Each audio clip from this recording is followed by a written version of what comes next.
In this video, you will face two sets of doors. Each door leads to a different liminal space.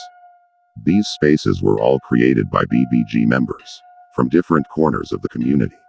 Once you step through a door, you will be stuck there. However, every door has an exit that can take you back to reality, so choose carefully. Comment your own liminal space down below for a chance to be featured in a future video. Pick a door.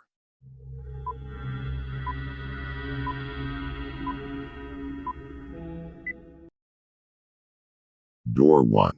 The Red Pool Rooms.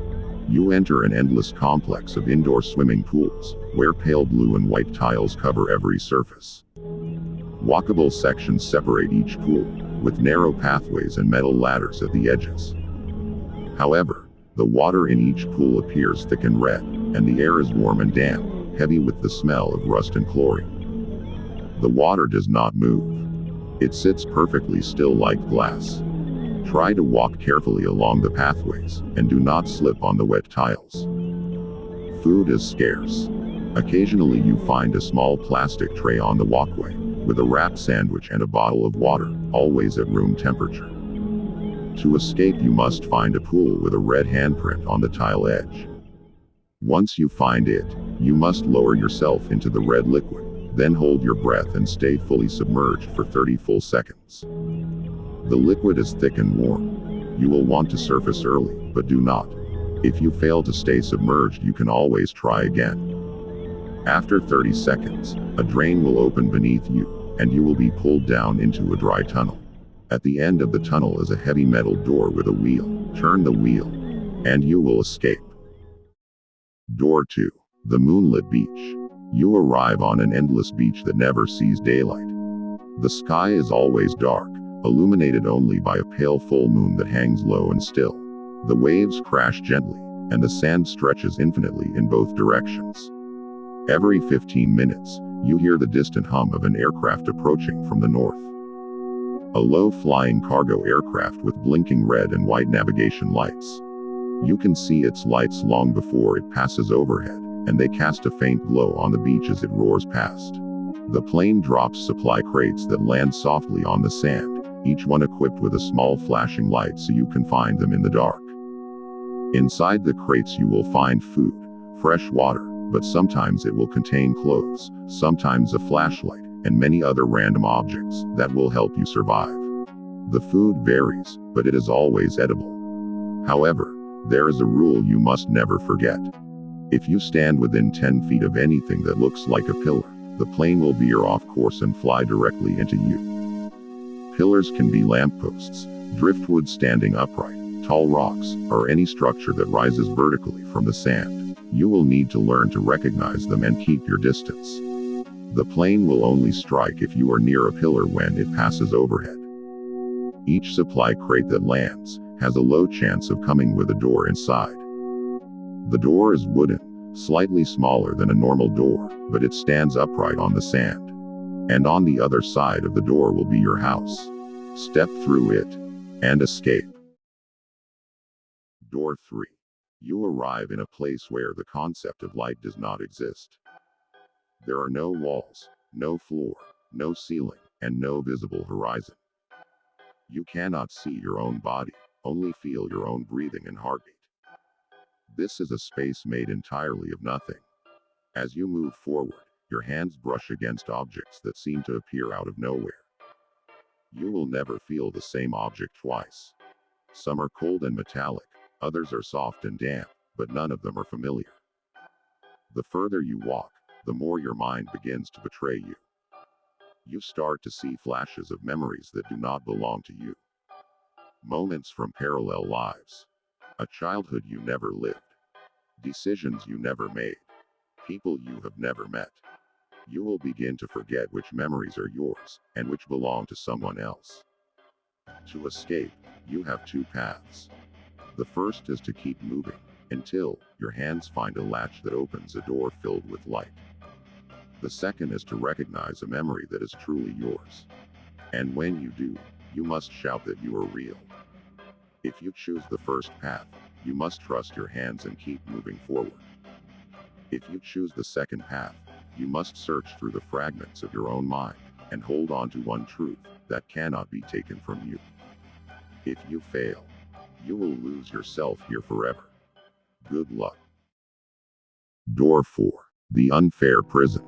You wake up in a cold and damp prison cell, with a bottom bunk and a ceiling that drips water.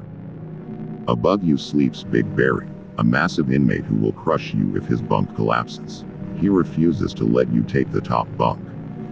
Guards patrol the hallway, and one tells you that your sentence is 50 years with no parole, and that they know every crime you have ever committed, especially your internet activity. Your meals are slid through the bars, and consist of AutoZone wings, Arby's, expired Long Johns, slippers, and a glass of milk. Barry gets Five Guys burgers, Taco Bell burritos, and slushies, and he will steal your cornbread if you are not careful. If you want water, you have the dripping water from the tiny window in the ceiling, or the toilet water before Barry uses it. Barry is lactose intolerant, and he will blow up the toilet quickly after drinking milk. If you want better food, you must do favors for Barry. It is up to you only if you choose to do a favor. However, if you try to steal his food, he will sit on you, and you will not survive.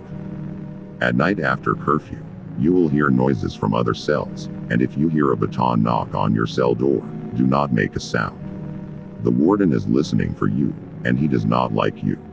The only way out is to befriend Barry, which takes 3 favors, after which he will show you a loose grate in the floor of your cell. If you crawl inside and through the tunnel, then emerge behind the warden's office, the exit door will be waiting. Pick a door.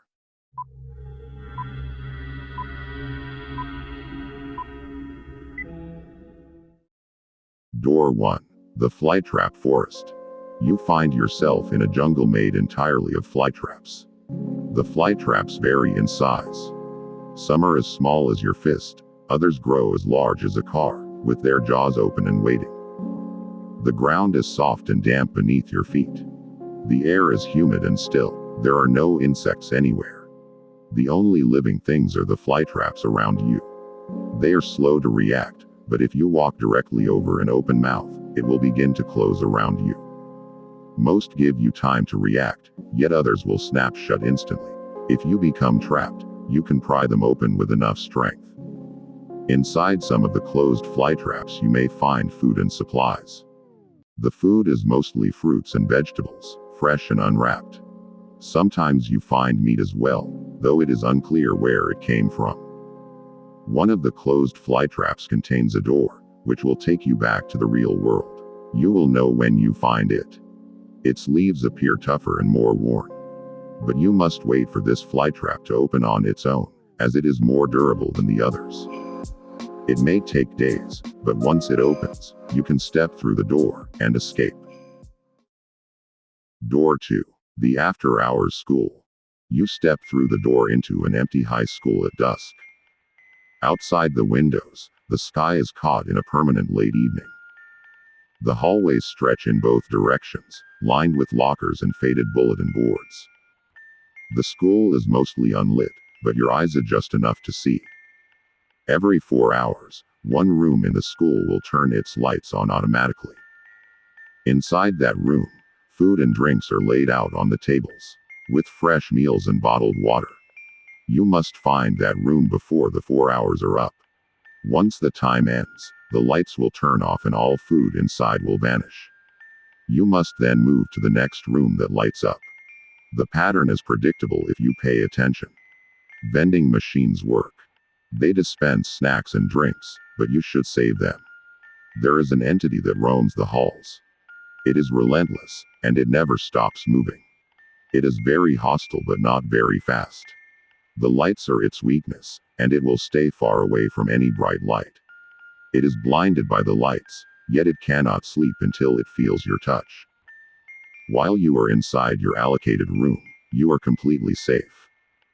To escape, you must survive until you are allocated to a computer room. One of the computers will have a blue screen. Press enter on that computer, and the door you used to enter the class will change into an exit. Step through it and escape. Door 3. The infinite staircase. You step through the door into a massive vertical concrete cylinder. The walls stretch infinitely upward and downward. Along the inner walls, a concrete staircase spirals upwards. It is attached to the wall, and has a metal railing on the outer edge facing the open center. The stairs are steep, and the air grows colder the higher you go. There is no exit, no landing, no doors. Only stairs. You can climb for hours without noticing any progress. However, the only way out is to reach the top. If you die or fall off the stairs, you will be brought back to the highest step you reached. 1,000,000 steps stand between you and freedom. But the steps are not all the same. The more determined and confident you feel, the more steps you skip, eventually skipping tens of thousands of steps at a time. When you skip steps, faint green sparks trail from your feet, and the stairs groan, as if themselves are alive. The more hopeless you feel, the slower you move and fewer steps you climb. You must hold on to your will, to escape and stay focused. You will eventually reach the top. When you finally do, a door will be waiting. Open it, and you will be free. Door 4. The boat. You arrive on a small sailboat in the middle of an endless sea. The water stretches in every direction, calm and still. Birds fly above you, and fish swim beneath the boat. The wind is gentle, but you must be careful not to drift somewhere unsafe. For a while, it is peaceful. Then you notice a storm approaching on the horizon.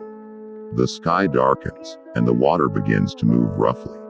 The waves grow larger, and the boat rocks violently. The current pulls at the boat like it is trying to throw you off. You grip the railing as hard as you can. But the water is too strong. You are thrown overboard into the churning sea. You try to swim back to the boat. But you hear a large ripple cut through the water beneath you.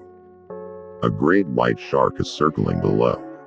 It has already tasted flesh before, and it is hungry. You are not fast enough. Your journey ends here.